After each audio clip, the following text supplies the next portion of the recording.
Hey there, and welcome back. It's officially 4 days until release.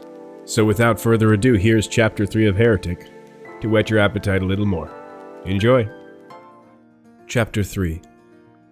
The conversation had run longer into the night than Rion had expected or intended, but in truth, none would sleep particularly well, facing what was to come the next day. The small council had ultimately agreed to his aggressive plan, but not without some initial skepticism.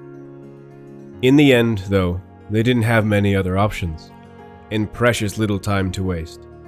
Supplies were running thin, and the wood was becoming lean in edible game, due in no small part to the corruption seeping out from the Three Veils. Moreover, the town could not be left occupied by its invaders for much longer. Dislodging them would only grow ever more difficult as the days dragged on. As Rion sat in his tent, removing his armor and kindling the small stove in its corner, a burning thought licked against the edges of his mind. He smiled gently. "As ready as we will ever be, no?" he said to the empty air. His eyes briefly glinted a golden red. Yes, of course they are suspicious. They have cause to be, after what they've seen already. That doesn't mean they're not grateful. A wave of heat ran through his body and the air around him shimmered. "It doesn't matter. We hold to what we swore. Always," he murmured. Gradually, a subtle wreath of flame took shape in the air and draped itself across his shoulders, flowing around his neck and down his chest. Rion sat back in his camp chair, closing his eyes and embracing the heat. "You know it will never come to that. Not while I draw breath. Exculpat xibes michk an." The rustling of his tent flap jolted Rion to attention, with the wreath of fire and its heat disappearing in an instant, and leaving his body abruptly cold.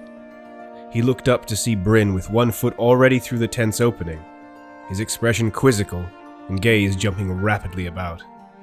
Seeing Rion rising up from his camp chair with a start, Bryn held up his hand and muttered an apology.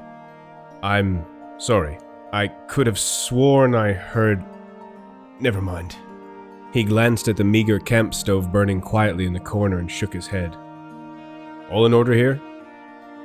Rion nodded. "Just preparing my gear and focusing my mind on the task ahead of us tomorrow. We all should take as much rest as possible, though. We'll need every bit of strength we can muster." "I was sure..." The older man shook his head again. "No matter. I suppose the nerves are making me jumpy as a pup." "Completely understandable," Rion smiled as he walked up and clapped a hand on Bryn's shoulder. "Rest well.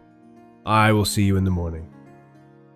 "Till morning, then," Bryn said, briefly inclining his head before leaving.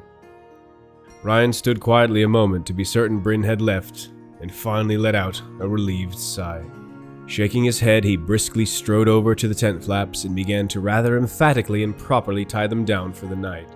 He felt the flickering flame at the edge of his thoughts again, inquisitive and curious. "No, clearly not here," he answered, whispering as he worked. A brief sadness, frustration, pulsed into him. I know. We will be on our way again soon." He crouched down to do a final pass on the sharpness of his halberd's edges and to oil the intricate whirring mechanisms of his gauntlet and armor, the familiar routine easing his mind as he worked steadily into the night.